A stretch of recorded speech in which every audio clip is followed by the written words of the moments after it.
مولانا فضل الرحمان صاحب کا 7 روزہ دورہ بنگلہ دیش کا مکمل شیڈول۔ تفصیلات کے مطابق جمعیت علماء اسلام پاکستان کے صدر، عالم اسلام کی قداور شخصیت مولانا فضل الرحمان صاحب 7 روزہ دورے پر بنگلہ دیش پہنچ گئے۔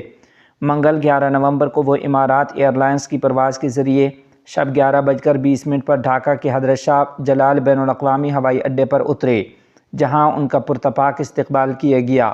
استقبال کرنے والوں میں جمعیت علماء اسلام بنگلہ دیش کے صدر مولانا عبید اللہ فاروق، سینئر نائب صدر جناب عبدالرب یوسفی، سیکرٹری جنرل مولانا منظور الاسلام افندی، سینئر جوائنٹ سیکرٹری جنرل مولانا بہاؤالدین زکریہ، جوائنٹ سیکرٹری جنرل مولانا ڈاکٹر شعیب احمد، حفاظت ختم نبوت کمیٹی بنگلہ دیش کے سینئر جوائنٹ سیکرٹری جنرل مولانا عبید اللہ قاسمی، جمعیت علماء اسلام بنگلہ دیش کے ترجمان مفتی عمران الباری سراجی اور ختم نبوت کمیٹی کے پبلسٹی سیکرٹری مولانا خالد سیف اللہ نعمانی شامل تھے۔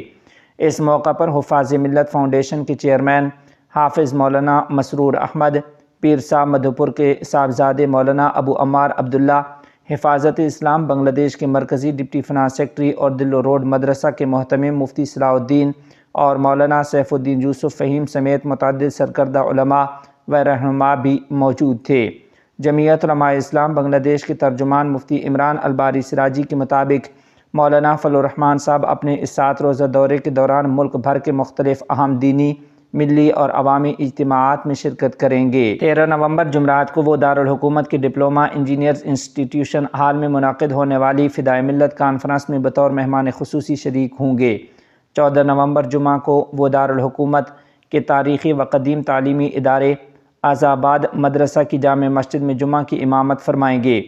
15 نومبر ہفتہ کو وہ تاریخی سہروردی پارک ڈھاکہ میں منعقد ہونے والی بین الاقوامی ختم نبوت کانفرنس میں مہمان خصوصی کی حیثیت سے خطاب کریں گے۔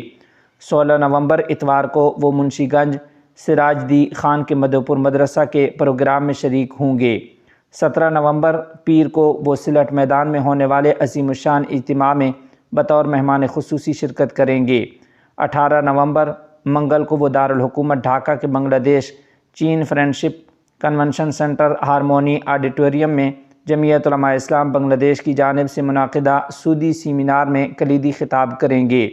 بتایا جاتا ہے کہ یہ دورہ دونوں ممالک بنگلہ دیش اور پاکستان کے درمیان دینی، فکری اور ملی روابط کو مزید استحکام بخشنے کا ذریعہ بنے گا۔